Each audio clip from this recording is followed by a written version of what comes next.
आपके मदारिस, आपके दरसगाह महफूज नहीं है। तो आज आप यहाँ से मैसेज दीजिए कि मोदी जी, वक्फ की एक अंगूठे के नाखून के बराबर की जमीन हम आपकी साजिशों में देने को तैयार नहीं है। मुझे उम्मीद है कि हिंदुस्तान का मुसलमान मोदी जी की साजिश को बेहतर समझ गया है। और मोदी जी कान खोल के सुन लीजिए, जेपीसी क्या रिपोर्ट देती है और क्या नहीं देती है। हिंदुस्तान का मुसलमान इसी कानून को किसी भी सूरत में मानने को तैयार नहीं है। ये मैसेज आप सुन लीजिए। मुझे वक्त दिया इसके लिए बहुत शुक्रिया। थैंक यू, जज़ाकल्लाह। वाह वाह वाह वाह, बहुत जज़ाकल्लाह।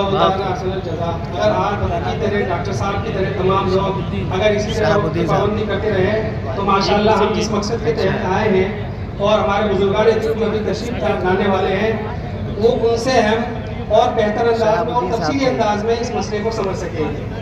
अब इस सिलसिले को आगे बढ़ाते हुए मैं मोहतरम जनाब एडवोकेट सैयद सादत अली साहब से, जो APCR के राजस्थान के अध्यक्ष भी हैं, मैं उनसे दरख्वास्त करता हूँ वो डाइस पर आकर अपनी बात रखें।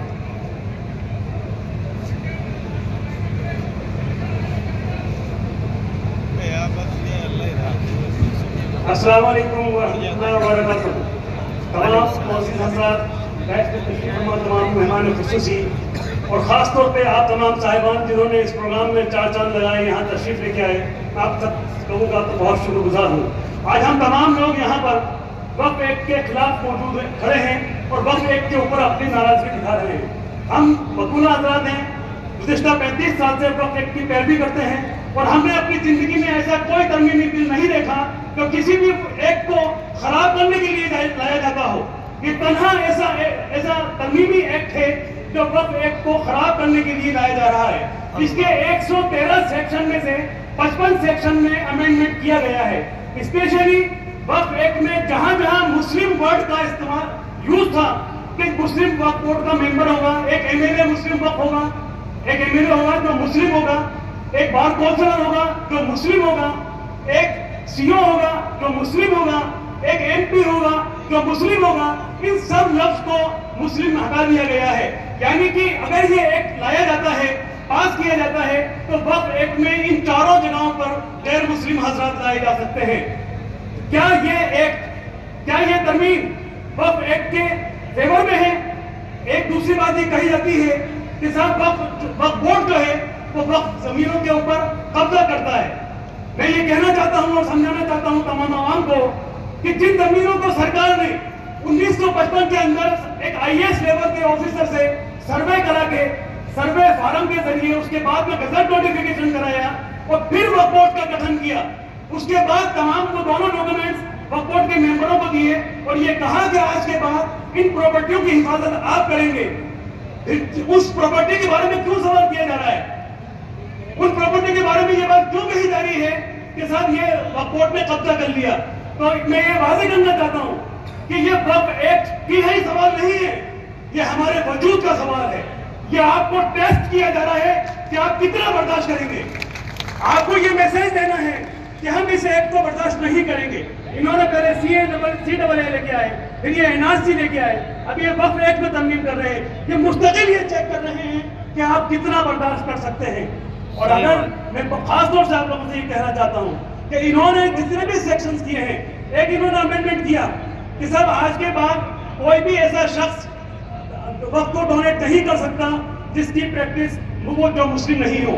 तो इस एक सेक्शन के अंदर वो तमाम प्रॉपर्टीज कवर होती हैं जो 1955 से पहले किसी भी राजा ने, किसी भी बादशाह ने और किसी भी गैर मुस्लिम ने वक्फ बोर्ड को डोनेट करी थी, वक्फ को डोनेट करी थी। तो ये तमाम चीजें, ये जितने भी अमेंडमेंट लेके आ रहे हैं, ये वक्फ को नुकसान पहुंचाना है। इनका इरादा खास तौर से इनका इरादा वक्फ की खुली जमीन, वक्फ की कब्रिस्तान की खुली जमीनों पर नजर रखना है। हमारी गलती ये है कि हमने गुज़िश्ता इतने सालों के अंदर उन प्रॉपर्टियों को कवर्ड भी नहीं किया। तो हमें उन प्रॉपर्टियों को स्पीड से कवर्ड करना चाहिए और हमें ये बता देना चाहिए। और जब जब उलेमा इकराम और कौम के रहनुमा आपको आवाज दें तो आपको उनकी आवाज पर लबैक कहके आपको हमेशा उनके साथ में आना चाहिए और बड़ी तादाद में आना चाहिए, क्योंकि अब दौर ये जमहूरियत है, इसमें बात रखी नहीं जाती। जमहूरियत में किसी भी शख्स को कोई भी हक थाली में परोस के नहीं दिया जाता, आपको अपने हक आगे बढ़कर छीनने होते हैं। हमें उस हक को छीनना है, अपने हकों को बचाना है, अपने हकों को बचाना है। ये आपको बार बार टेस्ट कर रहे हैं। वक्फ एक्ट में तरमीम की क्यों जरूरत महसूस हुई इन लोगों को? क्यों इन्होंने ये कहा कि साहब तो इसमें मुस्लिम वोट नहीं होना चाहिए? क्या किसी मंदिर के अंदर आपने किसी मुस्लिम उलमा इकराम को नया कोई अमेंडमेंट किया कि साहब इस मंदिर के ये उलमा इकराम भी हमारे मेंबर होंगे? देश की सरकारें हर आदमी के लिए, हर पब्लिक के लिए एक सा एटीट्यूड उनका होना चाहिए। आप एक तरफ कहते हो कि साहब वक्फ एक्ट के अंदर गैर मुस्लिम मेंबर होंगे, तो आप साथ में देवस्थान के अंदर भी चेंज कीजिए और उसमें भी कहिए कि मंदिरों के ट्रस्ट जो होंगे उनके अंदर हम कोई भी आदमी आ सकता है। तो आपका इरादा साफ साफ नजर आता है कि आप वक्फ बोर्ड की प्रॉपर्टियों को नुकसान पहुंचाना चाहते हैं, उनको अपने कब्जा में लेना चाहते हैं, और जो हम किसी कीमत पे देने को तैयार नहीं है। ये हमारे हम इस मुल्क में सेकंड सिटीजन बनने को तैयार नहीं है। हम अपना सर अपने कंधे के ऊपर रखना चाहते हैं। हमें नहीं चाहिए ऐसी जिंदगी जिसमें हमें अपने सर उनके कदमों में डालने पड़ जाए। हम अपना सर अपने कंधों पर रख के जीना चाहते हैं। तो मैं आप तमाम साहिबान से बहुत सारे चैलेंज किया है, और भी साहिबान आएंगे जो आपको कुछ सेक्शंस मैंने बताए हैं, कुछ सेक्शंस और भी लोग बताएंगे आगे। कुल मिला के बात यह है कि इनकी तमाम वक्फ प्रॉपर्टीज के ऊपर जिक्र है। एक सेक्शन इन्होंने किया, एक अमेंडमेंट इन्होंने किया, और जिसमें इन्होंने कहा कि जो प्रॉपर्टीज गवर्नमेंट के पोजीशन में है उनको नहीं होगा। तो भाई गवर्नमेंट के प्रॉपर्टी में जब एग्रीमेंट है, सारी चीजें हमारी प्रॉपर्टी एडमिशन है कि ये वक्फ प्रॉपर्टी है, उस पर क्यों आपकी नजर है? तो पूरा एक्ट पहली बार जिंदगी में देखा कि किसी एक्ट को नुकसान पहुंचाने के लिए तरमीम की जा रही है जो हमें मंजूर नहीं है। बहुत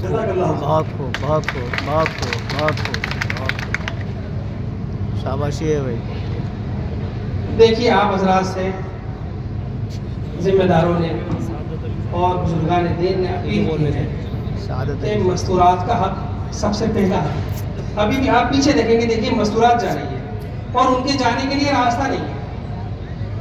हम खुदा ना थोड़ा रहम करें अपने आप पर भी, उनके लिए कम से कम रास्ता तो दें। हमारे शहर की एक मुअज़्ज़ज़ और मुवक्कर शख्सियत, हमारे बड़े और राजस्थान मुस्लिम फोरम जैसे मुवक्कर इदारे के कन्वीनर मोहतरम जनाब शब्बीर खान साहब से मैं दरख्वास्त करता हूँ कि वो आए और अपनी बात रखें।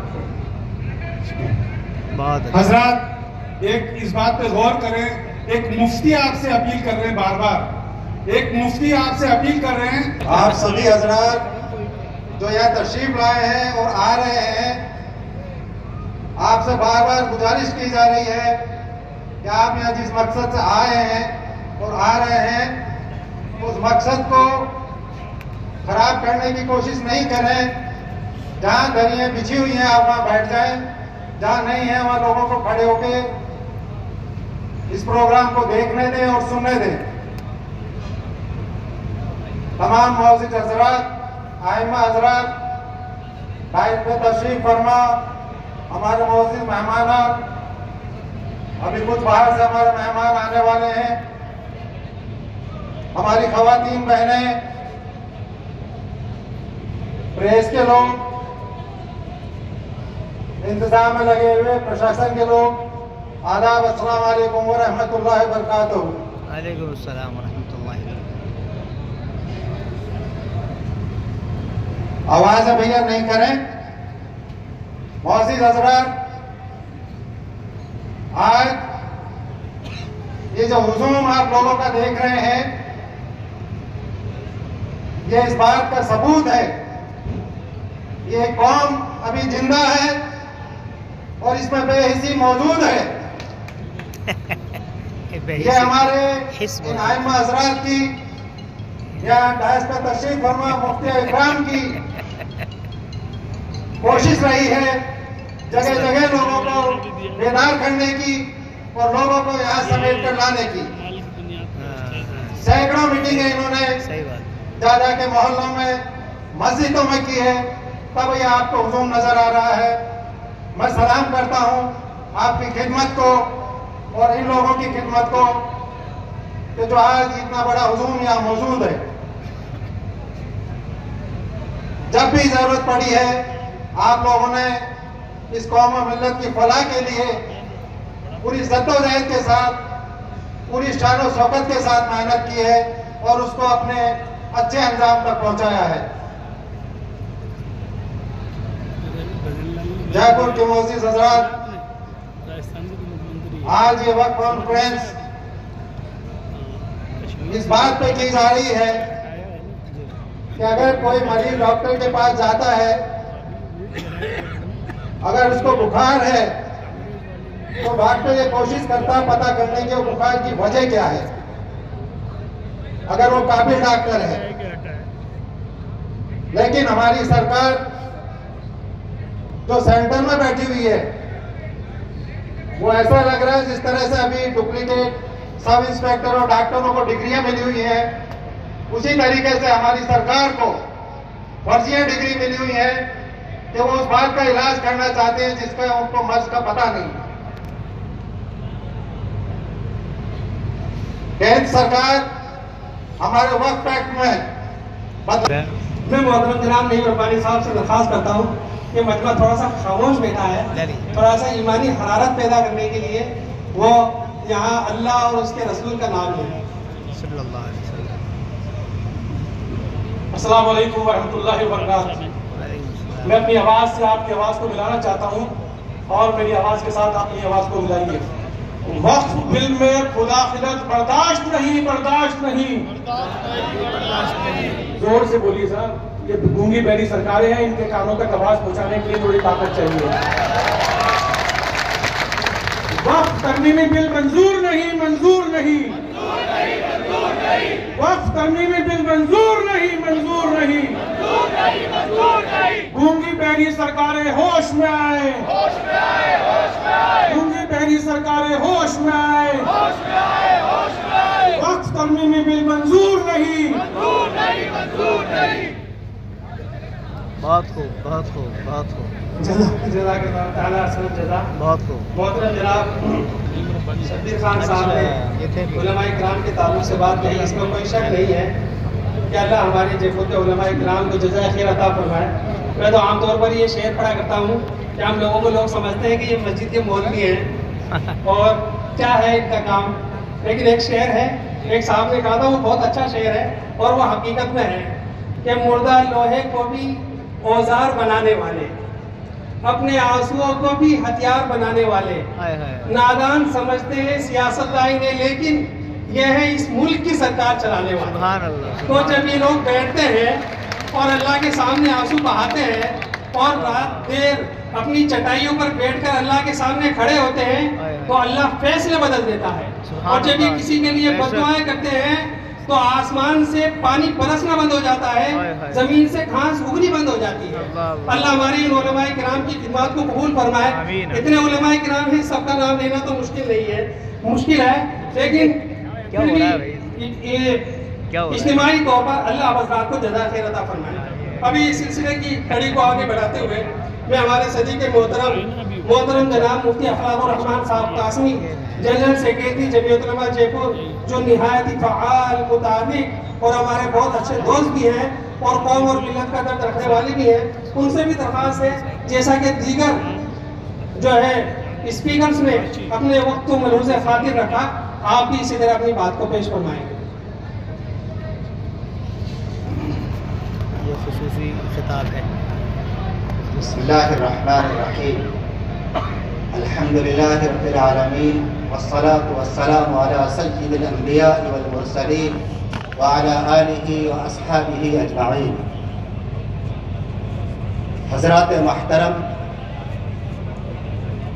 जब से ये वक्फ तरमीमी बिल 2024 आया है, हमारे अकाबरीन उलमाए किराम ने हमें आवाज़ दी है, कौम मिल्लत को आवाज़ दी है, तो इन गूंगी बहरी सरकार को ये पता चल गया कि इनकी आवाज़ पर पूरे हिंदुस्तान के 5 करोड़ से ज़ायद मुसलमानों ने स्कैन करके इनको राय दे दी। इनको ये पता चल जाना चाहिए कि ये कौम बेदार कौम है, कोई सोई और गफलत ज़दा कौम नहीं। बेशक, बेशक, बेशक, बेशक, बेशक। और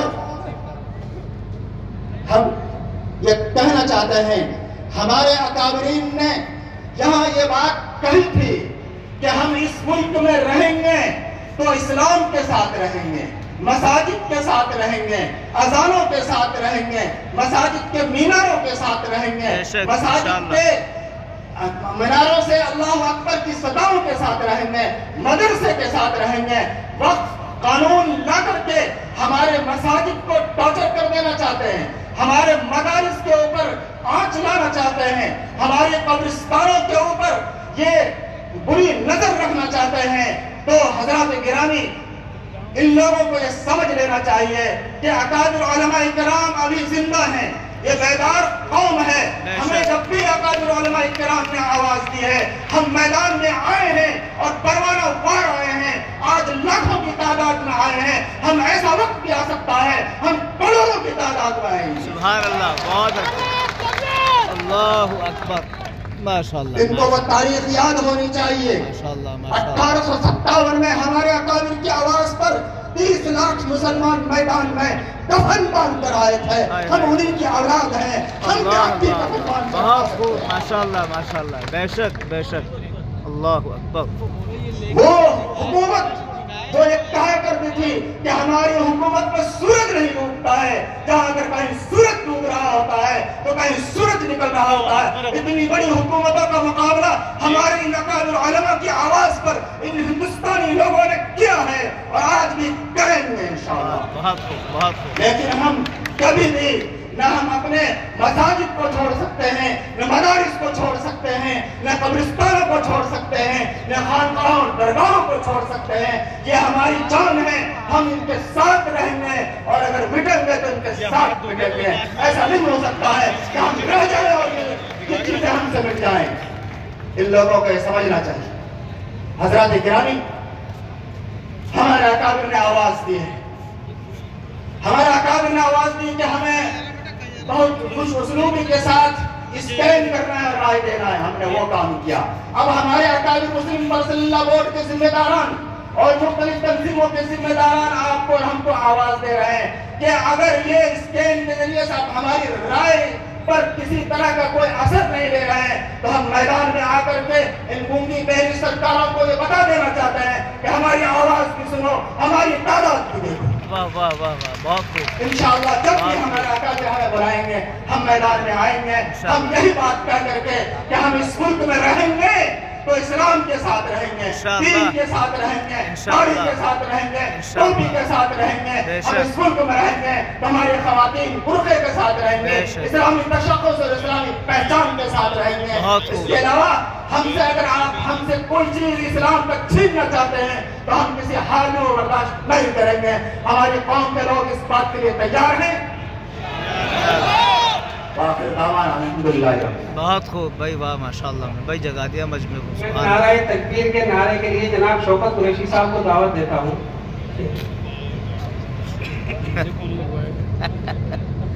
नारे तकबीर।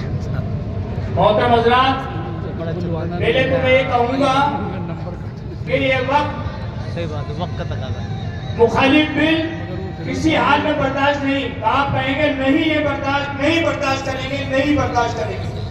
ये मुदाखलत बिल वक्त बर्दाश्त नहीं, ये मुदाखलत बिल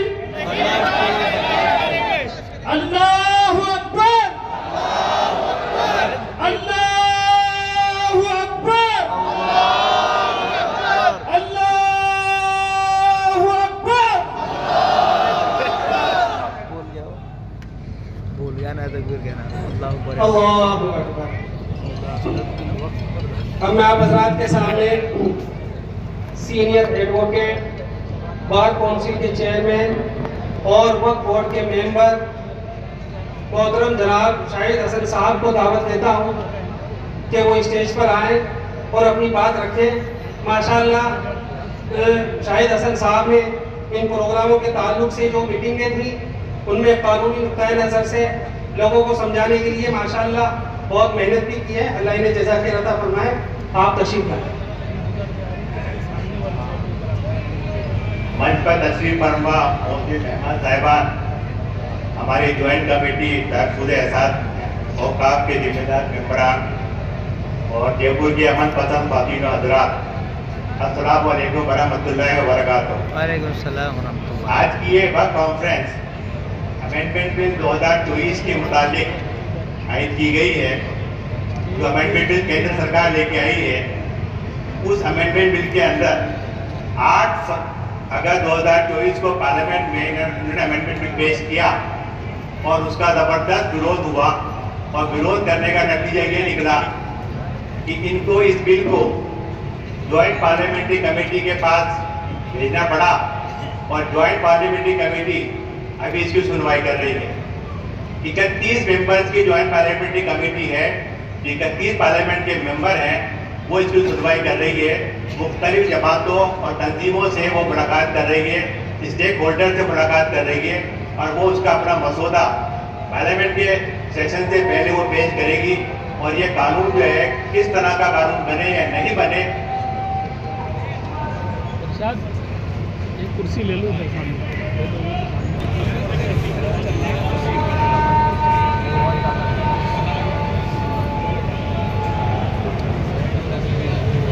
बहुत मजमा है माशाल्लाह, बहुत मजमा भाई, वाह माशाल्लाह। मेन रोड तक पहुंच गया भाई।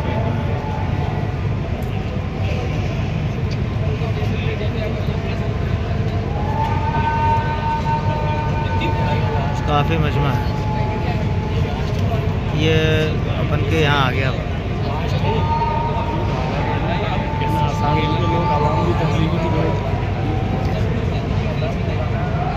ये मैं आपको बताना चाहता हूँ। देखिए, देश जब आज़ाद हुआ तो 1954 के अंदर पहला वक्फ एक्ट आया, 1954 का वक्फ एक्ट आया। उस वक्फ एक्ट के अंदर प्रॉपर्टीज का सर्वे किया गया और इसके बाद नोटिफिकेशन हुआ और प्रॉपर्टीज वक्फ में दर्ज हुई और वक्फ बोर्ड का गठन हुआ। इसके बाद 1954 के वक्फ एक्ट में जो कमियां थी, उसके लिए 1995 की मौजूदा कांग्रेस सरकार ने उस अमेंडमेंट, वक्फ अमेंडमेंट का नया एक्ट लेके आए और जो कमियां 54 के एक्ट में रह गई थी उसको 95 के एक्ट में पूरा की। अब ये केंद्र सरकार जो है ये नया अमेंडमेंट एक्ट लेके आई है और इस एक्ट के जरिए ये पुराना कानून जो 95 का, उसको पूरा ही बदल देना चाहती है। देखिए, वक्फ एक्ट में 1995 का जो वक्फ एक्ट है उसमें कुल जो है 113 सेक्शंस हैं और उन 113 सेक्शंस में से 41 सेक्शन में ये अमेंडमेंट करना चाहते हैं। सबसे पहला तो बात यह है कि ये जो है इस वक्फ एक्ट का नाम ही बदलना चाहते हैं। अभी जो मौजूदा कानून है उसका नाम वक्फ एक्ट 1995 है। अब देखो, ये नाम बदल के क्या करना चाहते हैं कि Waqf management, empowerment, efficiency and development act 2024। तो देखिए, ऐसा है कि ये ना तो वक्फ को एम्पावर कर रहे हैं, ना कोई वक्फ को ये डेवलप करना चाहते हैं और सिर्फ पब्लिक को कंफ्यूज करने के लिए नाम बदल, वक्फ एक्ट का नाम बदल रहे हैं। दूसरी बात ये देखिए, ये क्या कर रहे हैं कि इन्होंने वक्फ की डेफिनेशन ही चेंज कर दी है। वक्फ की जो डेफिनेशन है वो सेक्शन 3R जो वक्फ एक्ट 1995 का है, उसमें ये है कि कोई भी शख्स अपनी प्रॉपर्टी, मूवेबल प्रॉपर्टी हो या इमूवेबल प्रॉपर्टी हो, वक्फ कर सकता है रिलीजियन और बायस पर्पस के लिए, कोई भी शख्स। लेकिन अब ये सेक्शन 3R जो वक्फ है, इसकी डेफिनेशन ये चेंज कर रहे हैं कि any person practising Islam for the last 5 year, मतलब वही शख्स वक्फ कर सकता है जो 5 साल से मुसलमान हो। तो इसका मतलब ये हुआ कि गैर मुस्लिम जो है कोई वक्फ नहीं कर सकता। गैर मुस्लिम राजाओं ने, और अगर सरकार भी चाहे कि हम कब्रिस्तान के लिए कोई जमीन दे दें, कोई वक्फ कर दें, तो वो भी इस एक्ट के तहत जो है वो बाहर हो जाए। सबसे दूसरी बात ये है कि सबसे बड़ी बात जो हो रही है वो वक्फ बाय यूजर की हो रही है। सेक्शन 3RI जो है वो वक्फ बाय यूजर है, मतलब कोई मस्जिद में नमाज पढ़ी जा रही है तो नमाज पढ़ रहे इसलिए वो वक्फ है, कब्रिस्तान में मुर्दे दफन होते हैं इसलिए वो वक्फ है, दरगाहों में खाते पढ़ी जा रही है इसलिए वक्फ है। अब क्या कर रहे हैं कि वक्फ बाय यूजर से वक्फ नहीं होगा। ये कहते हैं कि जब वक्फ बाय यूजर से वक्फ नहीं माना जाएगा, उस प्रॉपर्टी का रजिस्टर्ड होना जरूरी होगा। अपनी एक क्या प्रॉब्लम है कि ज्यादातर वक्फ प्रॉपर्टी जो है वो रजिस्टर्ड नहीं है। अब जब प्रॉपर्टी रजिस्टर्ड नहीं है तो वो वक्फ में दर्ज नहीं होगी, वक्फ नहीं मानी जाएगी, वक्फ बाय यूजर से वक्फ नहीं होगी। अच्छा, इसलिए बहुत बड़ा वक्फ बाय यूजर का जो सेक्शन है, सेक्शन 3RI, उसको बिल्कुल ही ओमिट कर दिया, बदल उसको उन्होंने खत्म ही कर दिया। तो वक्फ यूजर को उन्होंने खत्म कर दिया। दूसरी बात आप भी देखें कि जो वक्फ बोर्ड बनता है सेक्शन 14 के अंदर कंपोजिशन ऑफ बोर्ड है। तो कंपोजिशन ऑफ बोर्ड के अंदर एक मुसलमान एमपी होता है, एक मुसलमान एमएलए होता है, एक मुस्लिम बार काउंसिलर होता है, 2 मुतवल्ली होते हैं और 4 दरगाह नॉमिनेट करती है और सारे 9 आदमी जो होते हैं वक्फ बोर्ड के अंदर के मेंबर जो मुसलमान होते हैं। अब इन्होंने क्या तालीम करने की कोशिश कर रही है कि इसमें 2 गैर मुस्लिम जरूरी तौर पे होंगे, जरूरी तौर पे 2 गैर मुस्लिम मेंबर होंगे। इसके अलावा कोई भी मेंबर बार एमएलए हो सकता है, उसका मेंबर चाहे हिंदू मुसलमान हो। आज अजीब साहब जो है हमारे वक्फ बोर्ड के मेंबर है, एमएलए कोटा से मेंबर है। मैं बार काउंसिल का मेंबर होने की हैसियत से वक्फ बोर्ड के मेंबर में मैं मेंबर हूँ। आज कलीटाप एक्स एमपी होने की हैसियत से वक्फ बोर्ड के मेंबर है। अब अगर ये कानून पास होता है तो ना तो मैं मेंबर रहूंगा या फिर ना रफीक साहब रहेंगे ना कलीटाप साहब रहेंगे। तो ये बहुत बड़ी चीज जो है, फिर वक्फ की देखभाल कौन करेगा? वक्फ बोर्ड के मेंबर अगर गैर मुस्लिम आ जाएंगे तो ये बहुत बड़ी बात हो जाएगी। ठीक है, इसके अलावा सेक्शन 23 के अंदर इसमें ये है कि अभी मौजूदा कानून ये है कि सीओ मुसलमान होगा। अब इन्होंने क्या कर दिया कि सीओ कोई भी हो सकता है, तो इसका मतलब गैर मुस्लिम सीओ आपके अंदर आएगा। इसके अलावा देखिए ऐसा है कि कोई आदमी वक्फ को फूट करता है, वक्फ प्रॉपर्टी में बेईमानी करता है, तो अभी उसमें सजा जो है वो 2 साल की सजा है। अब ये क्या करने जा रहे हैं, इस कानून के अंदर सजा 2 साल की कम करके 6 महीने की सजा कर रहे हैं। तो इसमें जो है आज ये जो है वक्फ में बरासत करने वालों को, वक्फ को फुटबुल करने वालों को सजा कम कर रहे हैं।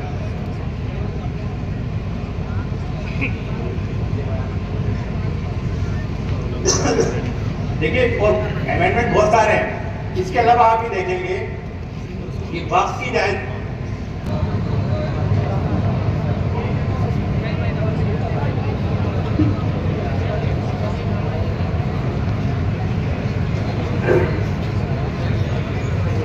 मोहतरम हजरात, अब मैं आप हजरात के सामने आपके दिलों को गरमाने के लिए, और सही बात तो यह है कि हमारे अकाबरीन तो बहुत मसलियत पसंद हैं और उम्मत की रग और रेशे से वाकिफ है, इसलिए बहुत अच्छे अंदाज में उनका एहतजाज होता है, बहुत अच्छे अंदाज में उनका रद्द अमल होता है। लेकिन हम जैसे छोटे लोगों को केवल एक बात समझ में आती है, तू हमारा मुखालिफ है, तू हमारा हमदर्द नहीं है, तू हमारे बारे में कभी अच्छा नहीं सोच सकता, तू हमारे बारे में कभी अच्छा कुछ कर नहीं सकता। ये लोग जो आए हैं ये हमारे इतने बड़े हमदर्द हैं कि इन्होंने इस बात की कोशिश की कि इन्हें घरों से निकालकर इन्हें डिटेंशन सेंटर में भेजा जाए। हमें वो मंजूर था, इसलिए कि हमारा आखिरी ठिकाना डिटेंशन सेंटर नहीं है, हमारा आखिरी ठिकाना कब्र है, जो डिटेंशन सेंटर से भी बहुत छोटा है। इसकी हमें कोई परवाह नहीं थी। उन्होंने ये सोचा कि चलो भाई अब एनआरसी तो हम ला नहीं सकते, चलो अब इनके घरों को बुलडोजरों के जरिए तोड़ा जाए। हमने उससे भी बर्दाश्त किया कि जान और माल की हमारे यहाँ कोई अहमियत नहीं है। लेकिन अब उन्होंने ये जो कदम बढ़ाया है कि शरीयत के शाइर, इस्लाम के शाइर, हमारे मसाजिद, हमारे मकाबिर, हमारे कब्रिस्तान, हमारे इमाम बाड़े, इन पर जो गंदी नजर इन लोगों ने डाली है, ये हमें बर्दाश्त नहीं है। आप हमारे घरों को तोड़ दो, ये हमें बर्दाश्त है। आप हमारी जान ले लो, ये बर्दाश्त है। लेकिन अल्लाह की जायदादों, अल्लाह की मिल्कियतों और अल्लाह की दी हुई, और हमारे बुजुर्गानों, हमारे बुजुर्गान दीन ने और हमारे पूर्वजों ने जो अपनी आखिरत संवारने के लिए जो जमीनें अल्लाह को दी है, उसका मालिक अल्लाह है। और अल्लाह की जमीन को हासिल करना तो बहुत दूर की बात, उसका 1 इंच हमारे जिस्म के आखिरी कतरे से ज्यादा कीमती है। और हम उसे किसी कीमत पर बर्दाश्त नहीं करेंगे, हम उसे किसी कीमत पर बर्दाश्त नहीं करेंगे। आप लोगों का यहाँ जो इज्तिमा हुआ है, यह सिर्फ यह सुनने के लिए नहीं हुआ कि हम वक्फ में मुदाखलत बर्दाश्त नहीं करेंगे। हम किसी मस्जिद की जमीन को तुम्हारी गंदी नजर नहीं लगने देंगे, हम किसी मुल्क जायदाद पर तुम्हारी गंदी नजर नहीं लगने देंगे। हमारे कब्रिस्तान महफूज है, हमारी खानकाहें महफूज है, हमारी दरगाहें महफूज है, हमारे मकाबिर महफूज है। इसलिए सरकार इस बात को अच्छी तरह सुन ले। और मुस्लिम पर्सनल लॉ बोर्ड के अकाबरीन ने कहा है कि हम अपने जो कुछ मामलात हैं एक अच्छे शहरी की हैसियत से अच्छे अंदाज में तुम्हारे सामने रख रहे हैं, लेकिन हमें रोडों पर आना पड़ा तो रोडों पर आएंगे, और जेल भरना पड़ा तो जेलों को भी भरेंगे। हम यहाँ पर आपके सामने हमारे शरीफ के मोहतरम हज़रत मौलाना मुफ्ती शहाबुद्दीन साहब कासमी, जो जमीयत उलमा राजस्थान के सेक्रेटरी हैं और मस्जिद हैज़म फरोशान के इमाम व खतीब हैं, और इस प्रोग्राम के ताल्लुक से माशाअल्लाह पूरे शहर भर में मीटिंगें की है। अब आप हज़रात के सामने वो अपनी बात रखेंगे, आप बगौर सुनिए और इस बात को अच्छी तरह बिठा लीजिए। ये वक्फ का मसला ये मसला नहीं है, ये वो बगौर हज़रत मौलाना खालिद सैफुल रहमानी साहब दामत बरकातुहू, जो मुस्लिम पर्सनल लॉ बोर्ड के सदर हैं, उन्होंने ये कहा है कि ये हमारी मौत और जिंदगी का मसला है, जिसे हम किसी कीमत पर बर्दाश्त नहीं करेंगे। नहीं करेंगे, नहीं करेंगे, नहीं करेंगे।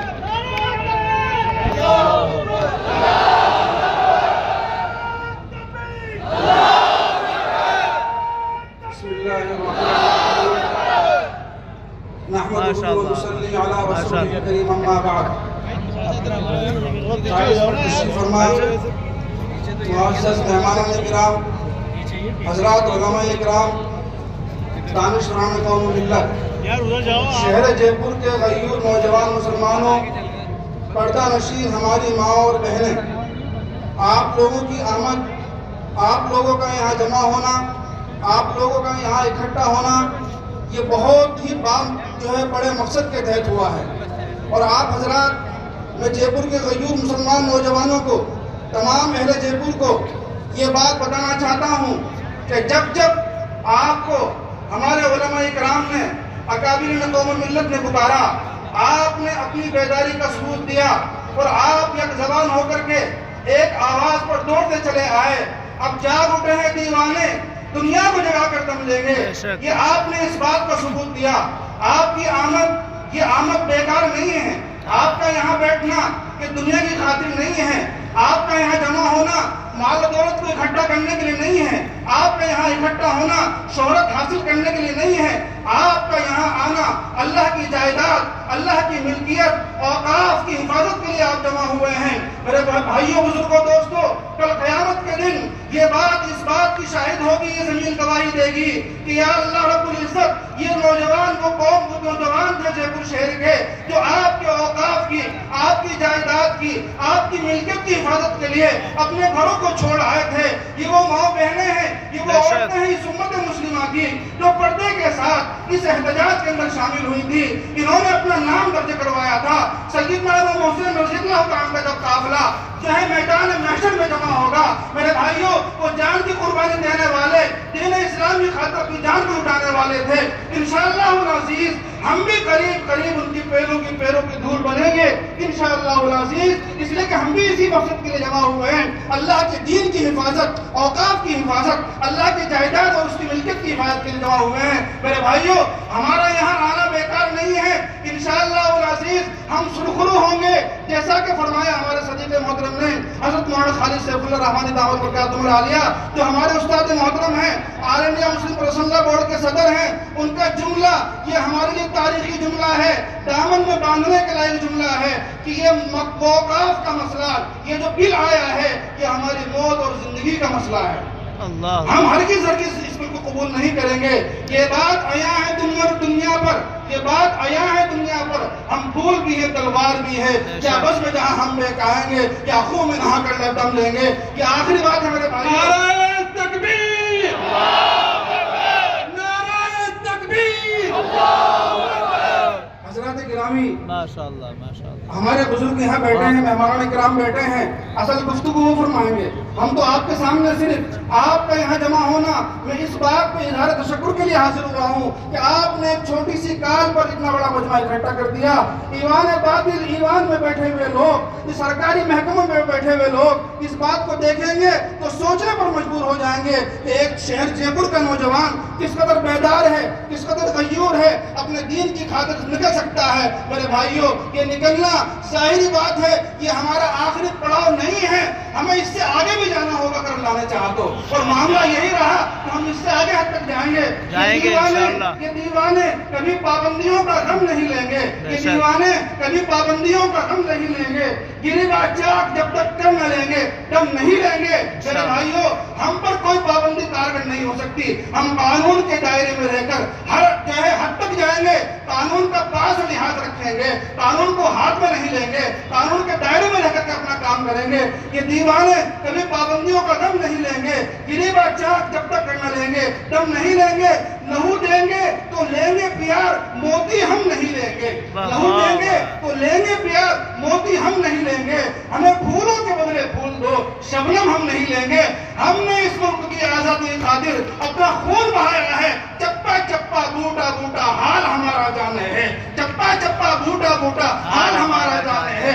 तू ही न जाने तो न जाने, बात तो सारा जाने है। हर चप्पे पर हमारा खून मौजूद है। हमारे अकाबिरीन ने कुर्बानी दी है, हमारा अकाबिरीन ने खून बहाया है। ये मुल्क हमारा है, हम इसके असल शहरी हैं। हम यहाँ किसी की बुलाए नहीं आए। हमारा मुल्क है, यहीं रहेंगे, यहीं मरेंगे, यहीं दफन हो जाएंगे। मेरे भाइयों, आखिरी जुमला जो मैं अर्ज कर रहा था, ये गम किस लिए जो है लहू देंगे तो लेंगे प्यार, मोती हम नहीं लेंगे। हमें फूलों के बदले फूल दो, शबनम हम नहीं लेंगे। हजरत गिरामी, वक्त बहुत कम है। अल्लाह रब्बुल इज्जत हमारे यहाँ जमा होने, इकट्ठा होने को कबूल फरमाए। इस मकसद के लिए हम जमा हुए हैं। इंशाअल्लाह वल अज़ीज़ उस मकसद में कामयाबी जरूर हासिल करेंगे, चाहे हमें किसी हद तक जाना पड़ जाए। तो आखिर दावाना अल्हम्दुलिल्लाह रब्बिल आलमीन। वाह, माशाअल्लाह माशाअल्लाह, अल्लाहुम्मा मज़ीद। जज़ाकल्लाहु ताला खैरल जज़ा। आप भी नारे लगाइए एक बार जोर से।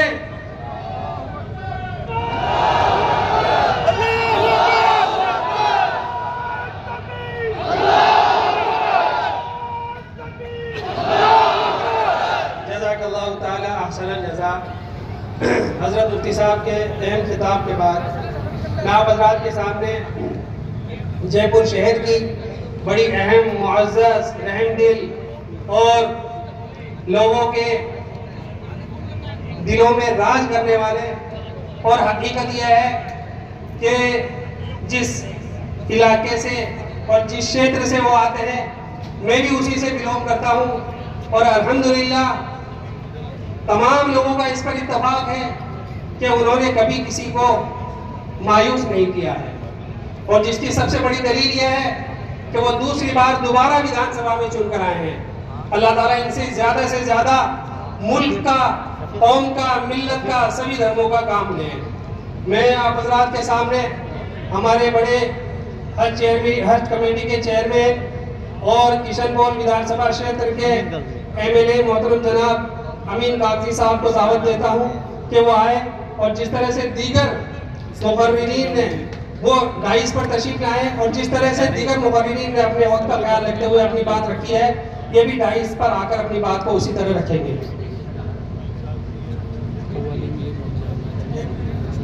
क्या हज़रात से दरख्वास्त ये है कि लोग आ रहे हैं, और जो लोग अभी जहाँ हैं, मुअज़्ज़िज़ हाज़िरीन, अस्सलाम वालेकुम व रहमतुल्लाहि व बरकातुहू। वालेकुम सलाम व रहमतुल्लाहि व बरकातुहू। मंच पर तशरीफ फरमा तमाम अकाबरीन, जॉइंट कमेटी के तमाम मेंबरान, और दूर तक इस वक्त बिल के मदाखलत में यहाँ आए जयपुर के सारे तमाम नौजवान साथियों और बुजुर्गों, देखिए मैं बहुत ठंडाई से बात करता हूं और मैं कहना चाहता हूं कि ये वक्त बदल रहा है, और जो वक्त बदल रहा है उसको जो लोग हुक्मरान हैं वो समझ नहीं पा रहे हैं। जब आदमी अपनी जाति को चरम सीमा पे ले जाता है तो उसको ये पता नहीं होता कि मैं किसको दिल दुखा रहा हूं, किसको नाराज कर रहा हूं, उसका दिमाग खराब हो जाता है।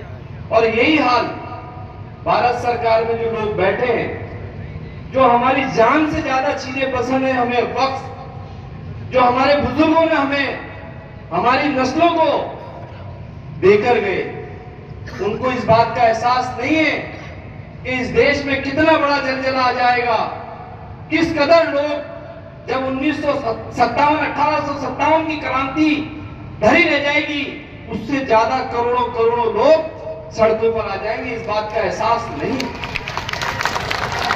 इस बात को समझना पड़ेगा। देखिए, जो जेपीसी में जो लोग जा रहे हैं और जेपीसी में जो लोग जाके इसकी विरोध करके आ रहे हैं, वो लोग इस कदर परेशान हो गए कि एक बार तो उन्होंने ये कह दिया कि हमें इस समिति में रहना ही नहीं है।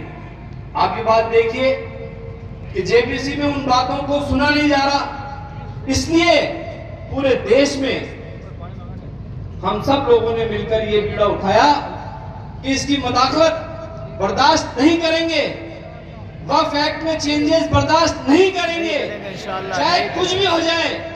देखिए, मैं एक बात कहना चाहता हूं कि आजादी की लड़ाई छोटी पड़ जाएगी जब ये लोग दीवाने निकल जाएंगे सड़कों पे। ये बात मानते हो नहीं मानते, ये सरकार को बताना पड़ेगा कि सरकार और जो ये इस तरह की बातें कर रहे हैं। और एक बात और कहता हूं कि छोटा दिल रखने की जरूरत नहीं है, मायूस होने की जरूरत नहीं है। बहुत बढ़िया।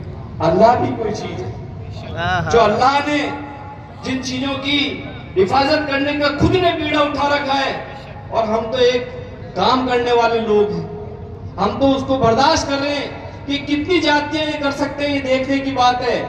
लेकिन एक समय ऐसा आएगा जब ये बर्दाश्त के काबिल नहीं रहेगी। वाह वाह वाह। और जिस तरीके से लोगों में गुस्सा है, आक्रोश है, अब बताइए, ये बड़े बड़े चैलेंज कर रहे हैं, वक्फ एक्ट में ऐसे बिल चेंज करना चाहते हैं जिसका कोई पैमाना ही नहीं है।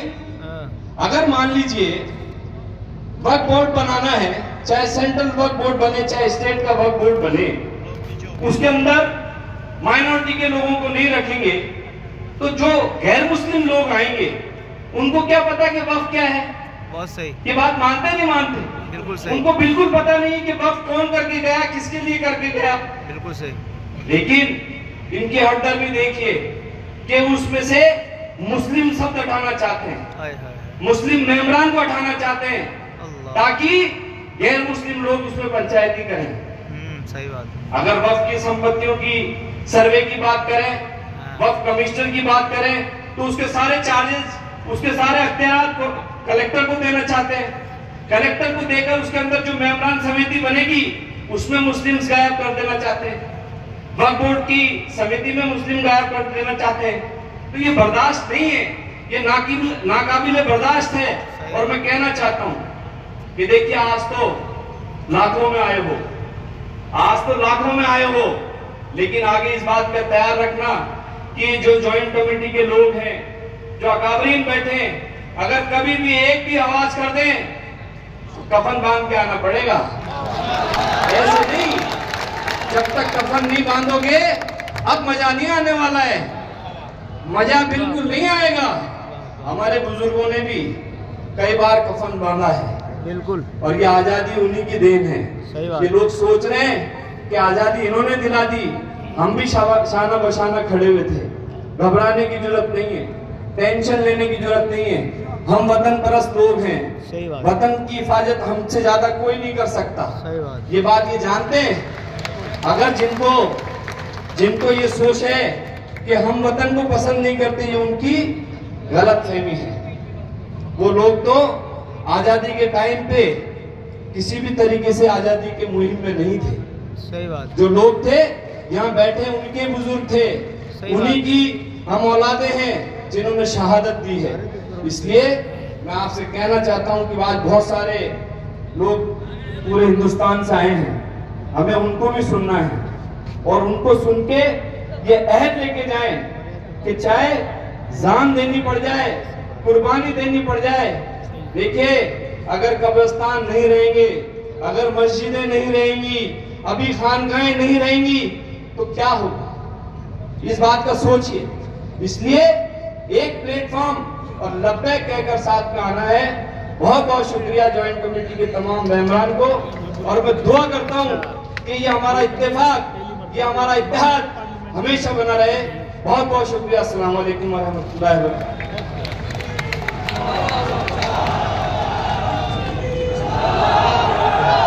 जज़ाकल्लाहु ताला खैरल जज़ा।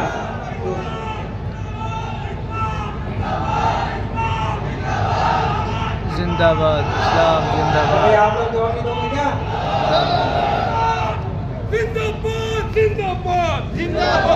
चलो ठीक। अब हमारे दरमियान एक बहुत ही मुअज़्ज़ज़ मेहमान मोहतरम जनाब मौलाना मुहिबुल्लाह नदवी साहब, मेंबरान पार्लियामेंट हल्का रामपुर से जो मुंतखब हुए हैं, तशरीफ लाए। हम तमाम लोग उनका दिल से इस्तेमाल करते हैं। अब मैं आप हज़रात के सामने शहर जयपुर की दूसरी सबसे बड़ी मुअज़्ज़ज़ शख्सियत, जो शहर जयपुर में जब रूनुमा हुए तो ऐसा लगा कि कोई पुरानी बोतल कहीं पड़ी हुई थी और किसी ने उसको उठा करके जैसे ही खोला और उसकी ऐसी खुशबू थी कि जिस खुशबू से पूरा शहर महक उठा और मुअत्तर हो उठा। क्या बात है। और लोगों ने उस खुशबू को ऐसा चुना कि हर आदमी ये चाहता है कि वो खुशबू मेरे कपड़े पर लगी रहे और मेरे कपड़े का ख्याल रखे। क्या बात है, क्या बात। अल्लाह ताला ने उनके इखलास को और उनके लोगों में काम करने के तरीके को इतना पसंद किया कि नहीं कि सिर्फ उन्होंने इतना बड़ा कारनामा अंजाम दिया है कि ऐसी शहर की मुअज़्ज़ज़ शख्सियत को हराया और उसके बाद दोबारा मुंतखब होकर आए और आप और खासतौर पर इस इलाके में आप हज़रात की नुमाइंदगी कर रहे हैं और बेहतरीन तरीके से नुमाइंदगी कर रहे हैं। अल्लाह ताला इनकी उम्र में बरकत अता फरमाए।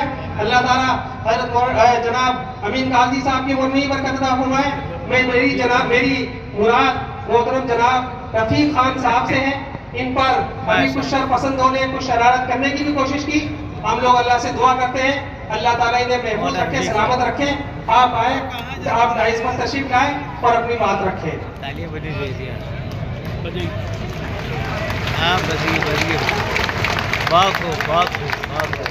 मैं मोहतरम जनाब रफीक खान साहब से पहले हमारे स्टेज पर एक मुअज़्ज़ज़ मेहमान तशरीफ लाए मोहतरम जनाब इमरान मसूद साहब, जो मेंबर पार्लियामेंट हैं और सहारनपुर हल्के से मुंतखब होकर आए हैं। हम उनका भी सहे दिल से इस्तेमाल करते हैं। आप हज़रात और जेपीसी के ये मेंबर भी हैं जो जॉइंट पार्लियामेंट्री कमेटी सरकार ने वक्त तरमीमी बिल के ताल्लुक से बनाई है, उसके ये मेंबर भी हैं। हम उनका दिल से इस्तेमाल करते हैं। मोहतरम जनाब रफीक खान साहब तशरीफ लाएं और अपनी बात रखें।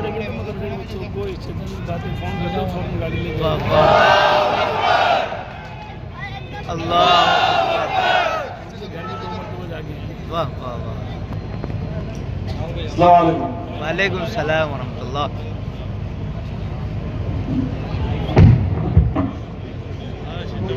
तोप चलाइएगा रफीक खान के इस्तेमाल में।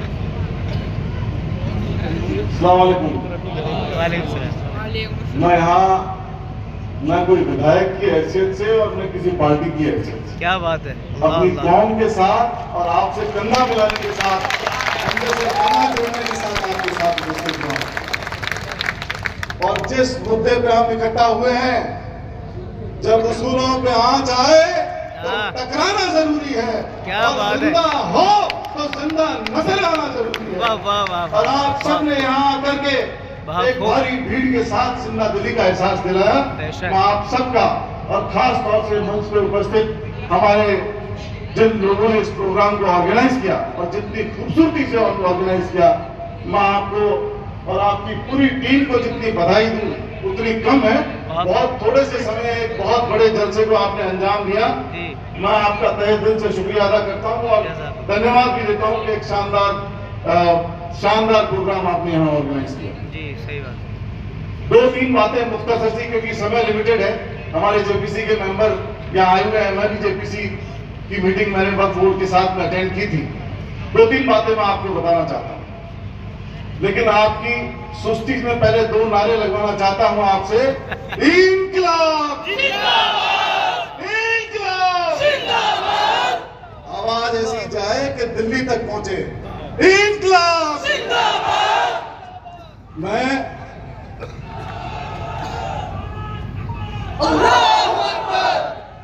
अभी हमारे वक्फ बोर्ड के साथी इन्होंने बहुत तफसील से और बहुत तरीके से जो अमेंडमेंट आ रहे हैं उनमें उन्होंने रोशनी डाली। मैं उसी पे 2-3 बात आपसे करना चाहता हूँ कि हमारी जमीनें, ईदगाहों की जमीनें, मस्जिदों की जमीनें, मदरसों की जमीनें, कब्रिस्तानों की जमीनें, ये जमीनें राजा महाराजाओं के समय से, नवाबों के समय से, अलग अलग समय पे डोनेट हुई, वक्फ हुई, और वक्त के साथ साथ वो जैसे ही हमें आजादी मिली, जब पहला सेटलमेंट हिंदुस्तान में लागू हुआ तो कब्रिस्तान की जमीन कब्रिस्तान में चढ़ गई, ईदगाह की ईदगाह में चढ़ गई, मदरसों की मदरसों में चढ़ गई, दरगाहों में चढ़ गई। और खाली मुसलमानों की नहीं, पूरे देश के अंदर, चाहे वो मंदिरों की जमीन हो, पास में गलता पीठ है या जगदीश नारायण जी का मंदिर है या गोविंद देव जी का मंदिर है, सभी की जमीनें सभी के साथ चढ़ गई। ये नाइंसाफी खाली वक्फ बोर्ड के साथ क्यों? मैं आपको एक बात और बताना चाहता हूं कि जब ये जमीनें हमारे नाम चढ़ी और ये अमेंडमेंट लागू होगा तो इसका क्या प्रभाव पड़ेगा हमारे ऊपर? हमसे कब्रिस्तान की जमीन के कागज मांगे जाएंगे और वो आदमी कागज मांगेगा जिनसे हम लड़ रहे हैं, वही अतिक्रमणकारी है। सरकार से हम लड़ रहे हैं, कलेक्टर से हम लड़ रहे हैं और कलेक्टर ही हमारी जमीन का फैसला देगा, ऐसा क्यों? और मैं आपको दो बात और बता देना चाहता हूं। इमरान साहब, हमारे यहाँ जयपुर में एक गलता पीठ है। गलता पीठ के अंदर बहुत सारी जमीनें, जैसी और जमीनें आई है उसमें भी आई है। और मुझे जान के बहुत ताज्जुब भी हुआ, खुशी भी हुई कि मैं जब वहां गया तो उन्होंने मेरे को बताया कि 750 बीघा जमीन गलता पीठ के नीचे अकबर ने डोनेट की, जो सवाई माधोपुर में, वो भी इसी तरह आई। अल्लाह। जगदीश नारायण के मंदिर में 400 बीघा जमीन औरंगजेब ने डोनेट की, वो भी इसी तरीके से आई। क्या बात। तो वक्फ बोर्ड की जमीनों में सवाल क्यों?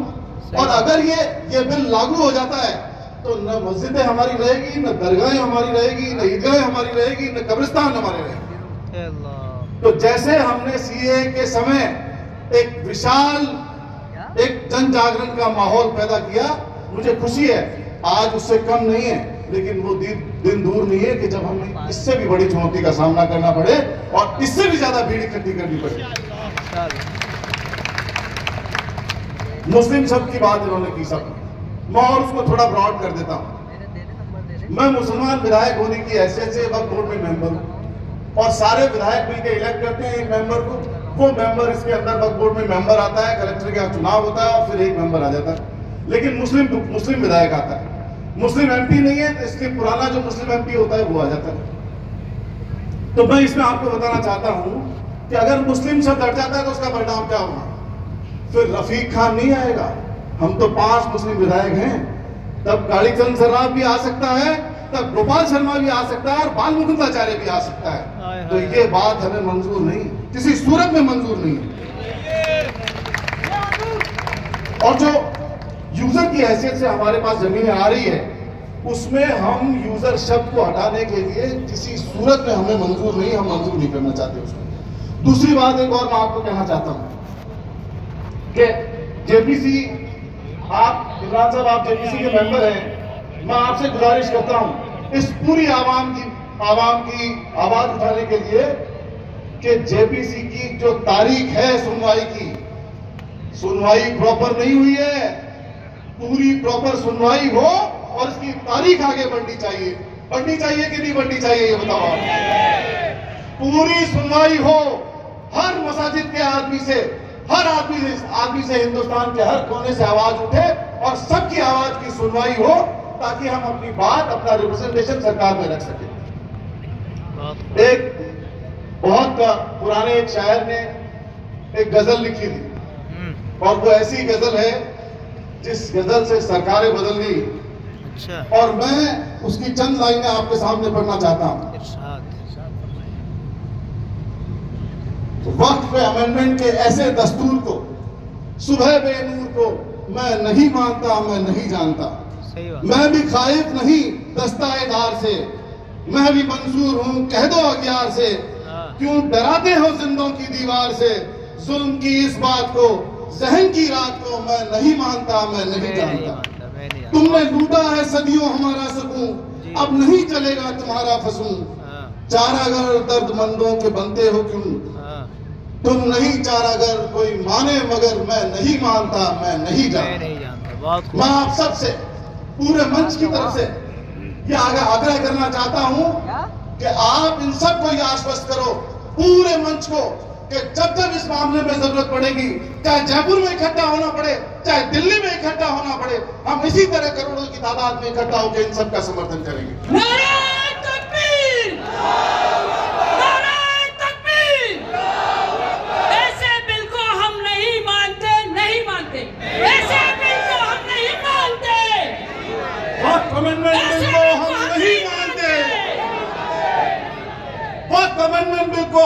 नहीं मानते। नहीं मानते। मुझे इशारा कर दिया है, बोलने वाले बहुत हैं और मैं मेजबान भी हूँ, तो एक शेर के साथ अपनी बात खत्म करता हूँ कि वक्त कम है, वक्त कम है, जितना दम है लगा दो, और कुछ को मैं जगाता हूँ और कुछ को तुम जगा दो। बहुत शुक्रिया।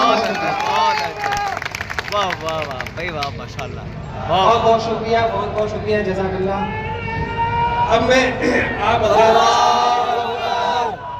ऐसी शख्सियत का तारुफ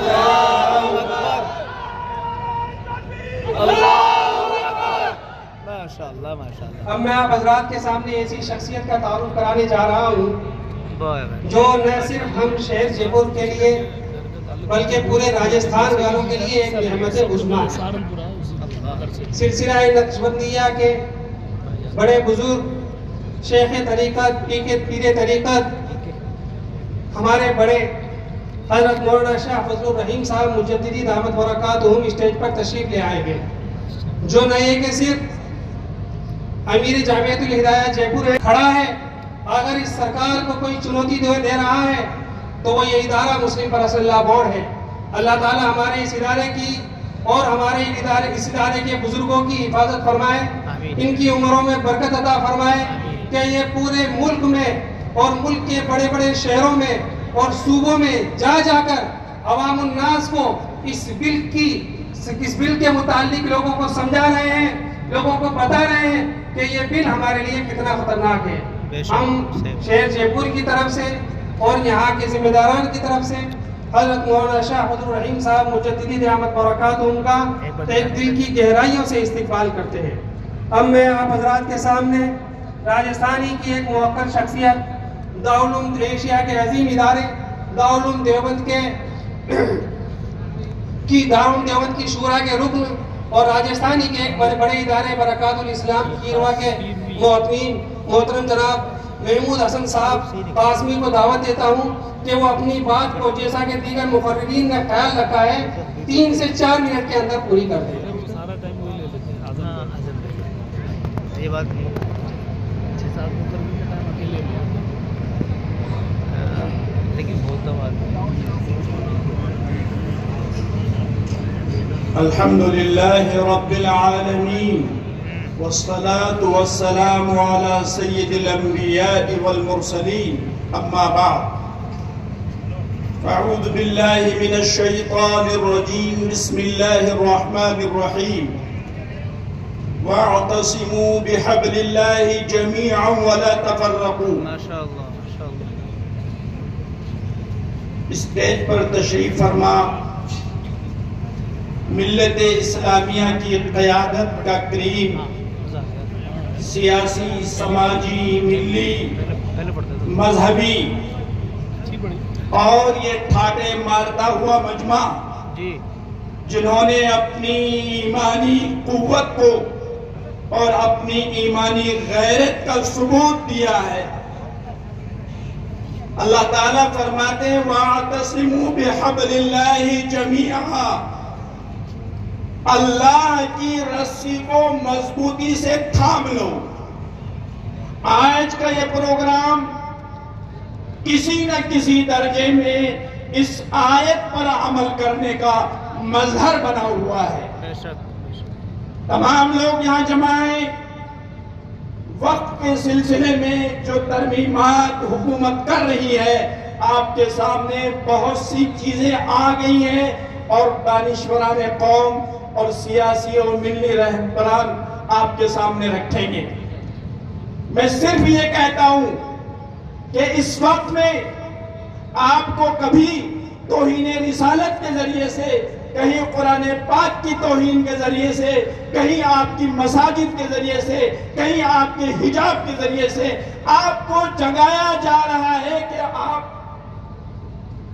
आपका ईमान कहाँ है। आप अपने ईमान में मजबूत हो जाइए, आप सौम सलात के पाबंद हो जाइए, आप अपनी जबान के पाबंद हो जाइए।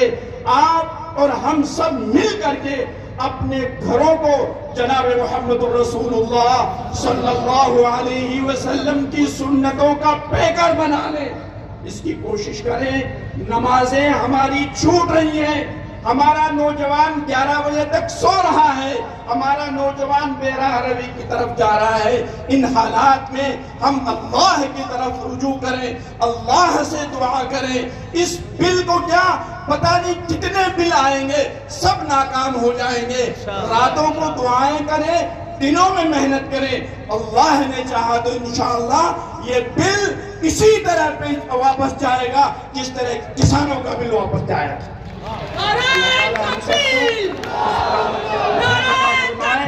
और अपनी क़ियादत पर मजबूत रहने की तौफीक अता फरमाए। इस वक्त में अल्लाह ने हमारी कमजोरी को महसूस किया है। हमारी कमजोरी, किसी जमाने के अंदर हमें हुक्म दिया जाता था कि मैदान में निकलो और अपनी जान को खपा दो, लेकिन हम इतने कमजोर हैं। इस वक्त में सिर्फ हम अपने जहन का सही इस्तेमाल कर लें और इंतखाब के मौके पर हम सोच समझ करके क़ियादत को मुंतखब करेंगे तो हमें ऐसे दिन नहीं देखने पड़ेंगे। तो आखिर दावाना अल्हम्दुलिल्लाह रब्बिल आलमीन। बहुत खूब, माशाअल्लाह माशाअल्लाह, भाई जज़ाकल्लाहु ताला सल्लल्लाहु अलैहि। हमने इस प्रोग्राम की अगली कड़ी मोहतरम जनाब मोहम्मद साजिद सहराई साहब जो महतदी इस्लामी के जिम्मेदार भी हैं, मैं उनसे दरख्वास्त करता हूँ कि वक्त का ख्याल रखते हुए 4 से 5 मिनट के अंदर अपनी बात को पूरा करें। माशाअल्लाह अच्छा बोलते हैं साजिद सहराई साहब। वक्फ तरमीमी बिल मंजूर नहीं, मंजूर नहीं, मंजूर नहीं, मंजूर नहीं। मजा नहीं आ रहा आपको? गूंगी मेरी सरकारों तक आवाज पहुंचानी दिल्ली तक। वक्फ तरमीमी बिल मंजूर नहीं, मंजूर नहीं, वक्फ तरमीमी बिल वापस लो, वापस लो,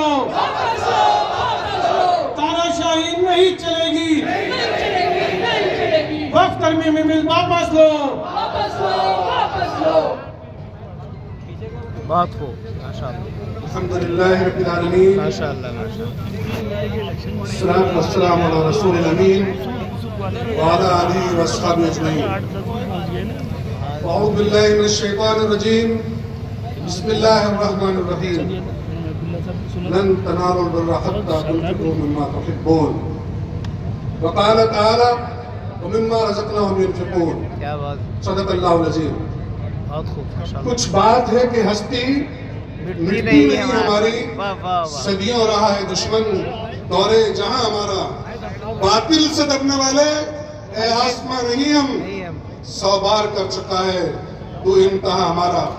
उम्मत मुस्लिमा के गय्यूर भाइयों और इफ्फत माँ बहनों, इस मौके से जो बातें आ रही हैं, मैं ये राजा और बादशाहों की दी हुई जमीनें नहीं है।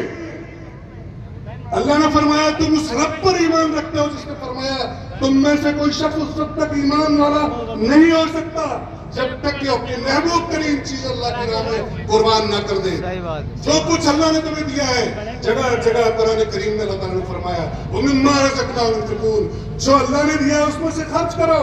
और फिर ये काम करने वाले मोदी मीडिया के कौवों की तरफ कैमरे पर बैठने वाले हमको वक्फ की डेफिनेशन पूछते हैं। हमारे नबी ने फरमाया बुखारी शरीफ की हदीस के अल्फाज में, बेहतरीन सदका वो है जो न फरोख्त किया जा सके, न हिबा किया जा सके, न इसको तब्दील किया सके, वो एज इट इज रहे और उसका नफा इंसानों को पहुंचता रहे।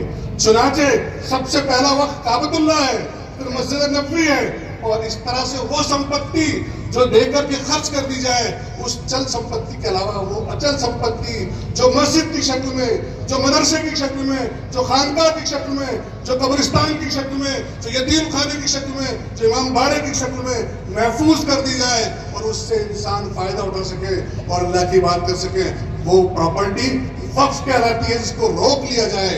ये प्रॉपर्टी पूरी दुनिया में थ्रू आउट द वर्ल्ड सबसे बड़ा डोनेशन जिसको वक्फ कहा है शरीयत की इस्तिलाह ने, वो उम्मत मुस्लिमा ने दिया है, उम्मत मुस्लिमा के गय्यूर लोगों ने दिया है। और वो इसलिए दिया है कि वो सवाब जारिया है, वो मौत तक, क़यामत तक, जब तक उससे इंसान फायदा उठाते रहेंगे तब तक उसको उससे जो है उसको सवाब मिलता रहेगा, और वो इस दुनिया के बाद जन्नत में उसको उसका सवाब मिलता रहेगा। इसलिए वक्फ किया गया है। इस बीच में जो लोग मुस्लिम हुक्मरान या गैर मुस्लिम हुक्मरान आए, उन्होंने कभी कभी कुछ चीजों को किसी चीज के लिए वक्फ किया, वो उसकी हैसियत बहुत मामूली है। दूसरी बात, ये बात जो कही जाती है कि रेलवे और मिलिट्री के बाद, फौज के बाद सबसे बड़ी जमीन वक्फ की है, अगर सही अंदाजा लगाया जाए और इन कब्जों को सही तौर पर खत्म करके अगर एक्यूरेट मेजरमेंट किया जाए तो सबसे बड़ी जायदाद उम्मत मुस्लिमा ने वक्फ की है। ये जायदाद उम्मत मुस्लिमा की है और इस काम में ये सिर्फ एग्रेसिव नेशनलिस्ट ही आपके दुश्मन नहीं है, सो कॉल्ड सेकुलरिस्ट, कम्युनिस्ट, ये सब के सब इस मामले में जालिम है। आंध्र से लेकर के बंगाल तक हमारी हजारों बीघा जमीन, हमारी अरबों खरबों की जायदाद हुकूमतों के कब्जे में है, जो किसी भी गवर्नमेंट की नहीं हो। और इन्हीं ने वक्फ के उस कानून में चेंज किया है कि जिस वक्फ को, दूसरी बात मैं अर्ज करूं कि ये वक्फ किसी मुसलमान की प्रॉपर्टी नहीं रहती। इन्नल मसाजिद लिल्लाह, जब मस्जिद एक वक्त डोनेट हो जाता है तो वो इंसानों से निकल के अल्लाह की प्रॉपर्टी हो जाती है और उस वक्फ का मैनेजमेंट, उसका नज्म किसी मुसलमान के हाथ में नहीं रहता, नाम में हाथ, बल्कि इन्नल मसाजिद लिल्लाह के साथ ये बात भी कही है, इन्नमा यामुरु मसाजिदिल्लाहि मन आमना बिल्लाहि वल यौमिल आखिर व इकामस सलात व इताअ ज़कात व लम यखशल्लाह। ये सो कॉल्ड मुस्लिम्स जो बेनमाजी हैं, प्रॉपर्टीज को खुद कुर्द करने वाले हैं और जो कुछ वो लोग इसके मुतवल्ली नहीं हो सकते, बल्कि जो नमाज कायम करते हैं, जो ज़कात अदा करते हैं, अल्लाह और यौम आखिर पर ईमान रखते हैं, किसी से खौफ नहीं खाते, वही इसके मुतवल्ली हो सकते हैं। तो ये सेकुलरिस्टों ने जो वक्फ पे अमेंडमेंट किया है, 2 उलमा इकराम वक्फ की कमेटी में हुआ करते थे, राजस्थान में भी और दीगर जगह भी, उसकी जगह लेडीज को कर दिया है। और उसके बाद अब जो मुस्लिम लफ्ज़ हटा करके, तो गैर मुस्लिम कभी भी किसी भी हालत में किसी वक्फ प्रॉपर्टी का मुतवल्ली नहीं हो सकता। चुनाचे ये बात बता देनी चाहिए कि ये प्रॉपर्टियां अल्लाह की जायदाद हैं और अल्लाह की जायदाद की खातिर हम अपना जान भी देंगे, हम अपना माल भी देंगे, लेकिन हमसे ये हरगिज नहीं होगा कि हम तुमसे दब करके इस चीज को मंजूर कर लेंगे। अभी तो तुमने ये डेमोन्स्ट्रेशन देखे, अभी तुम जेलें भी देखोगे, अभी तो दार भी देखेंगे, अभी तो तुम फांसी के फंदे भी अगर लाओगे तो उसके लिए भी हम तैयार हो जाएंगे। मैं इस हफीज मेहरटी के अल्फाज के साथ अपनी बात खत्म करता हूँ। जालिमों, दब के रहना नहीं हमें मंजूर, दब के रहना नहीं हमें मंजूर। जालिमों, जाओ अपना काम करो, हम किसी भी कीमत पर तुम्हारे वक्त इसको नहीं मानते और हम आखिरी दर्जे तक तुमसे इसके लिए तैयार हैं। तुम जैसे बहुत फिरौन और नमरूद आए और इस हस्ती से बिट गए, लेकिन ये अल्लाह की वक्फ जायदादें क़यामत तक बाकी रहेंगे इंशाअल्लाह ताला और इनको कोई हमसे छीन नहीं सकता। अल्लाह ताला तू ही हमारा हामी और नासिर है, तू हमारे अकाबरीन को और हमारी उम्मत मुस्लिमा के लोगों को गैरत अता फरमा, नुसरत अता फरमा और जिस तरह से फिलिस्तीन के मुजाहिदीन बैतुल मुक़द्दस की बाज़ियाबी के लिए कुर्बानी दे रहे हैं, हिंदुस्तान के गयूर मुसलमानों को वो जज्बा अता फरमा और नुसरत अता फरमा। आमीन व आखिरु दवाना अल्हम्दुलिल्लाहि रब्बिल आलमीन। नारे तकबीर, नारे तकबीर, नारे तकबीर। सुभान अल्लाह, सुभान अल्लाहु अकबर। मोहतरम हज़रात, अब तक हम लोग हमारे जयपुर और राजस्थान के जिम्मेदारान को सुन रहे थे। अब बाहर से आए हुए जो मेहमान और हमारे सरपरस्त और हमारे सदर मोहतरम, इनके बयानात होंगे। सच तो ये है कि प्रोग्राम अब शुरू होगा, सही बात। इसलिए आगे के प्रोग्राम को कंडक्ट करने के लिए मैं जमीयत-उल-उलमा के नायब सदर मोहतरम जनाब हाफिज़ मंजूर खान साहब को दावत देता हूँ कि वो अब आगे का प्रोग्राम शुरू करें। मोहतरम हज़रात, हमारे मेहमानान के साथ वक्त कम है और प्रशासन ने भी 10 बजे हमें प्रोग्राम ख़त्म करने की ताकीद की है। हम कोशिश करेंगे कि प्रोग्राम वक्त मुकर्ररा पर ख़त्म हो जाए। हमारे यहाँ जितने जिम्मेदारान बैठे हुए हैं, वैसे तो ये सब घंटों बोल सकते हैं और आप उससे महसूस हो सकते हैं, लेकिन इनकी खूबी ये है कि ये दरिया को कूजे में बंद करना जानते हैं। इसलिए मैं ये उम्मीद करता हूँ कि जो वक्त इन हज़रात को दिया गया है, इसमें यह तमाम मुकर्रिरीन हज़रात हमारा ताउन फरमाएंगे। इसके लिए मैं इन हज़रात से का खुसूसी जो है ममनून रहूँगा। अब सबसे पहले मैं जमात इस्लामी हिंद के नायब अमीर जनाब मलिक मोतसिम खान साहब से गुजारिश करूँगा कि वो अब तशरीफ़ लाएँ और अपने खिताब से वक्त मुकर्ररा के अंदर आपको महसूस करें।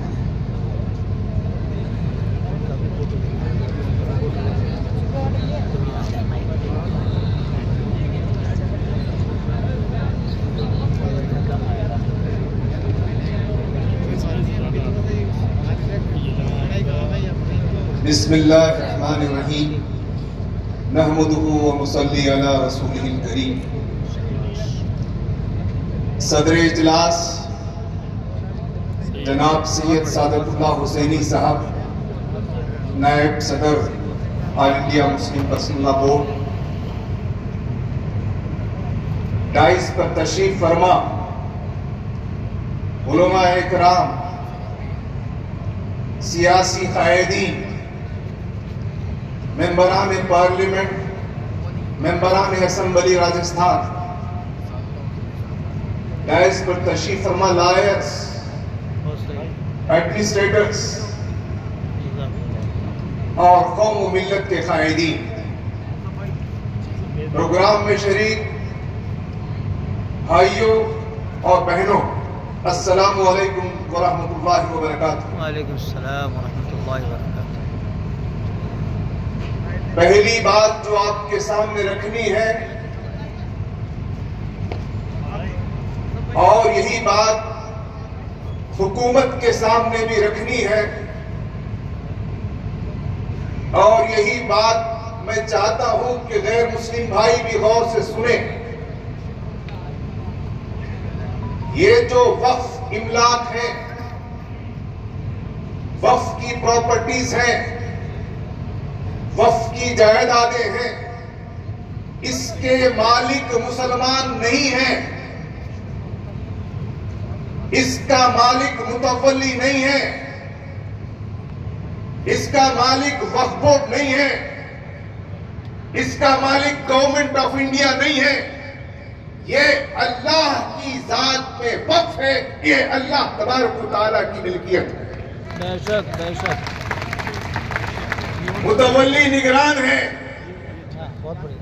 उसकी निगरानी वक्फ बोर्ड करेगा, उसकी निगरानी गवर्नमेंट करेगी।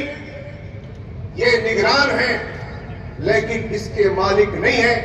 ये जो जदीद वक्फ बिल लाया जा रहा वो वक्फ के इस कॉन्सेप्ट के खिलाफ है, इसलिए ये वक्फ बिल हमें मंजूर नहीं है, मंजूर नहीं। दूसरी बात जो मैं मुसलमान भाइयों से भी, हुकूमत से भी, गैर मुस्लिम भाइयों से भी कहना चाहता हूं, ये औकाफ, ये वक्फ बोर्ड किसी गवर्नमेंट की, किसी गैर मुस्लिम भाई की, किसी मुसलमान की प्राइवेट प्रॉपर्टी पर कब्जा या उस पर गजब ये करना, ये वक्फ बोर्ड के कानून में, वक्फ बोर्ड के तरीके में, औकाफ में ये बात नहीं है। सवाल ये है कि औकाफ ने, वक्फ बोर्ड ने जमीनों को नहीं छीना है, बल्कि हुकूमत ने और प्राइवेट लोगों ने औकाफ की जमीनों को छीना है, जिससे हमें वापस लेना है। इसके लिए औकाफ के कानून को मजबूत करना है। माशाअल्लाह। ये जो प्रोपेगेंडा है कि हम कब्जा कर लेते हैं, ये तो बख्शिश है, ये अता, ये खिदमत है, ये कब्जा नहीं है। इस मौके पर जो बिल लाया गया है उसके बारे में मुझे ये कहना है कि 1913 से 1995 के वक्त एक जो तरमीमा होते हुए 2013 तक आया, तकरीबन 100 साल हुए। इस 100 साल में औकाफ के कानून में इंप्रूवमेंट होता रहा, इसको बेहतर बनाया जाता रहा, इसको कुव्वत दी जाती रही। 1913 से 2013 100 साल हुए।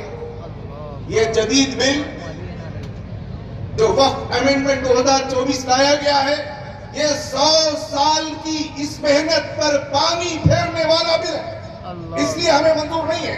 बिल्कुल मंजूर नहीं है। ये बिल जिस इसमें वक्फ यूजर से उस कॉन्सेप्ट को बदलते हुए लॉ ऑफ लिमिटेशन को उस पर लागू करते हुए वक्फ बोर्ड के सेक्शन 40 को खत्म करते हुए ये वक्फ बिल एक ऐसा है जैसे अगर ये बिल मंजूर हो जाए तो औकाफ वक्फ बोर्ड एक डेड बॉडी हो जाएंगे, उससे रूह निकल जाएगी, एक मुर्दा जिस्म की तरह होगा। इसलिए ये बिल हमें मंजूर नहीं है। मंजूर नहीं है, मंजूर नहीं। मैं गैर मुस्लिम भाइयों से, हुकूमत से कहूंगा कि इससे गैर मुस्लिम भाइयों का कोई ताल्लुक नहीं है। इसलिए गैर मुस्लिम भाई खुद हुकूमत से कहें कि हमें इसका मेंबर नहीं बनना। ये मुसलमानों की जायदादें हैं, इसकी हिफाजत मुसलमान करेंगे। कल हम ये मुतालबा करें कि हमें सिख गुरुद्वारे का, ईसाई चर्चों का, मंदिरों का, उनके ट्रस्ट का हमें सदर और मेंबर बनाया जाए। मैं मुसलमान हूं, तो क्या हिंदू भाइयों को यह बात मंजूर है? जैसा आपके लिए बात सही नहीं है, वक्फ के मामलात में किसी गैर मुस्लिम भाई की मदाखलत भी हमें मंजूर नहीं है। बहुत बढ़िया, बहुत बढ़िया, बहुत बढ़िया, बहुत बढ़िया। हम हुकूमत से कहना चाहते हैं कि ये जो वक्फ का कानून है, वक्फ की जो जायदादें हैं, ये दस्तूर के मुताबिक हैं। ऐसा भ्रम फैलाया जा रहा कि देश में दो कानून हैं, मुसलमानों के साथ कोई मराहत है या उनके ऊपर कोई रहम किया जा रहा। जो बातें हैं यही तहफुजात मंदिरों को हासिल है, चर्च को हासिल है, गुरुद्वारे को हासिल है, वही बातें औकाफ को भी हासिल है। ये छीन कर मुसलमानों के साथ दोहरी नाइंसाफी की जा रही है। इसलिए बिल हमें मंजूर नहीं है। नहीं है, मंजूर नहीं है। दोस्तों, हम हुकूमत से कह रहे हैं कि ये हमारी इन बातों पर, इन जलसों पर हुकूमत बिल वापिस ले ले, वरना ये जयपुर का इजलास, देश भर के ये इजलास, ये आगे बढ़ेंगे। अगर ये बिल पे जबरदस्ती थोपने की, कानून बनाने की कोशिश की जाएगी, हम पार्लियामेंट के दरो दीवार को हिला देंगे। वक्त हमारी शान है, बुजुर्गों की पहचान है। वक्त हमारी शान है, लोगों की पहचान है। वक्त हमारी शान है, लोगों की पहचान है। जोर से बोलो थोड़ा। जी। वक्त हमारी शान है। मैं अपनी बात को खत्म करते हुए आपसे दरखास्त कर रहा हूं कि ये जो औकाफ है, ये जो वक्त पहले से जो कवानीन है 1995 से 2013 तक की तरमीमात, ये औकाफी जायदादों के तहफ्फुज के लिए काफी। अगर इसको ताकतवर बनाना हो तो सामने बातें पेश की जा सकती थी, लेकिन ये जो बिल लाया गया, ये कानून को मजबूत करने के लिए नहीं बल्कि उस कानून को कमजोर करने के लिए बनाया गया। इसलिए हमारा समझना ये कि हुकूमत औकाफ की जायदादों को छीनना चाहती है, कब्जा करना चाहती है, और यहां बैठे हुए लोग ये तैयार कर चुके हैं कि हुकूमत गजब करेगी, कब्जे की कोशिश करेगी तो हम सीना सिपर होंगे और कोई चीज हम देने के लिए तैयार नहीं है। दोस्तों, एक नई मेहनत के लिए हमें तैयार होना है। हम उन लोगों का शुक्रिया अदा करते हैं पार्लियामेंट में, इंडिया अलायंस हो, अपोजिशन पार्टीज हो, उसमें कई पॉलिटिकल पार्टीज हैं जिन्होंने बिल की मुखालिफत की, जिससे जेपीसी में गया। हम इस मंच से, तेलुगु देशम से, नीतीश कुमार से, तमाम अपोजिशन पार्टियों से इस बात का मुतालबा करते हैं कि वो इस बिल की मुखालिफत में पार्लियामेंट में मौजूद रहे, इसके खिलाफ वोट दें। अगर ऐसा नहीं होगा तो हम उन पार्टियों की भी नाकाबंदी करेंगे और मौजूदा सरकार की भी नाकाबंदी करेंगे, और हुकूमत जुल्म की ताकत से अगर ये बिल मंजूर करती है तो उस जुल्म और उस नशे के खिलाफ मेहनत के लिए आज का ये इज्तिमा तैयार है। जज़ाकल्लाह, शुक्रिया।